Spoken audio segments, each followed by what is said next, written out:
Nature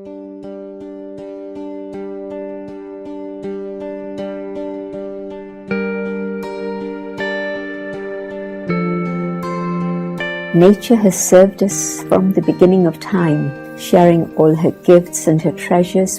And then somewhere along the line, the relationship between nature and all of us went a little bit askew and has now come to this point where nature is now retaliating and fighting back with a huge amount of force and destruction.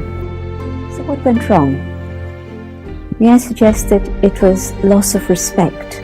We forgot respecting ourselves, we forgot about respecting each other, we forgot about respecting the laws of nature, and instead thought that nature was a resource that was limitless that we could draw from.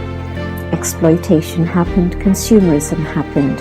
It's time now to come back to that essential awareness of who we are and how happiness doesn't come from consumerism or materialism.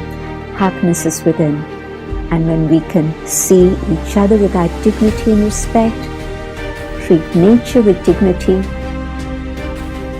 that imbalance will again be put right, and we can again have a beautiful relationship with nature that's filled with love, respect, and dignity again.